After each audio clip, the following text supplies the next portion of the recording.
উনি কোত্থেকে এসব জানলেন, কিভাবে জানলেন, কিভাবে সম্ভব এটা? শেখ হাসিনা ওখানে কী জীবন যাপন করতেছেন এবং উনার যদি এই ক্ষমতাই থাকে যে পশ্চিমবঙ্গের পুরো ভোট উনি নিয়ন্ত্রণ করে শুভেন্দু অধিকারীকে জিতিয়ে দিবেন, মানে এগুলো কি? মানে এই যে আমাদের দেশে একটা কথা আছে না, মানে এত বয়োজ্যেষ্ঠ মানুষ সম্পর্কে কথা বলতে চাই না, তারপরে যে গাজার নৌকা পাহাড় বাইয়া যায় একটা কথা আছে না, এইসব সব গাজাখড়ি কথাবার্তা। মানে ওনাদের আসলে এখন পলিটিক্স থেকে এবং যে কোনো ইন্টেলেকচুয়াল ডিসকোর্স থেকে রিটায়ার করার সময় এসে গেছে।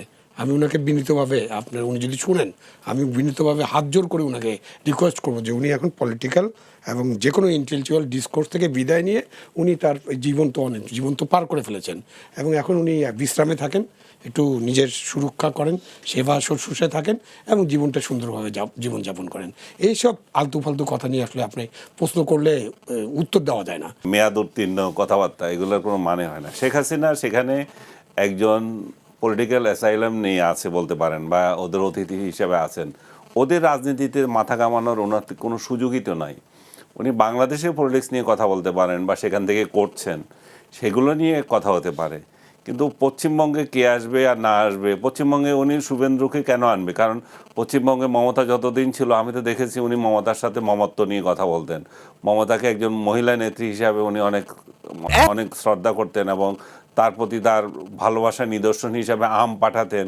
প্রত্যেকটা মমতার সঙ্গে তার এত এত সম্পর্ক ছিল, তো মমতাকে বাদ দিয়ে শুভেন্দুকে আনতে যাবেন কেন? আর উনি এই মেন্টালিটিও কেন নেবেন যে পশ্চিমবঙ্গে কে ক্ষমতায় আসবে আর না আসবে সেটা বাংলাদেশ মাথা কামাবে কেন?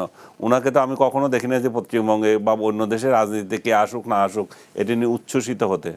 বরং মমতা যখন জিতেছে আমার মনে আছে, মানে উইদিন শর্ট টাইমে তাকে ওই মানে সবার আগে উনি অভিনন্দন জানিয়েছিলেন এবং সেটা মমতা আবার প্রচার করেছে যে হাসিনা ফোন করেছিল আমাকে। এগুলো তো সব ইয়েতে আছে, সোশ্যাল মিডিয়াতে আছে। সো মমতার সাথে ওনার সম্পর্কটাকে উনি এখানে হয়তো খাটো করে দেখানো হচ্ছে। আমি ব্যক্তিগতভাবে মনে করি যে শেখ হাসিনার যে রাজনীতি আমরা অতীতে দেখেছি, তাতে আমার মনে হয় না যে পশ্চিমবঙ্গে বা অন্য কোনো অঞ্চলে কে ক্ষমতায় আসলো সেটা নিয়ে তিনি মাথা কামান, কিংবা ভারতের কেন্দ্রেও কে ক্ষমতায় আসবে বা যাবে সেটা নিয়ে উনি মাথা কামান। কারণ ওনার তো সেটা মাথা কামানোর প্রয়োজন নাই, কারণ উনি বিজেপির ইয়েতে আছে, দেখো বিজেপি সরকার আছে, বিজেপি সরকারই তাকে সহায়তা করছে। আবার আপনি খেয়াল করে দেখেন বিরোধী দলে যারা আছে, যে কংগ্রেস, তারা কি তার বিরোধিতা করছে?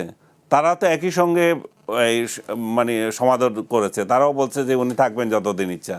সো যতদিন ইচ্ছা থাকবেন সেটা যখন সরকারি দল এবং বিরোধী দল বলে, তখন একজন অতিথির কি ওইখানে সাজে কথা বলার?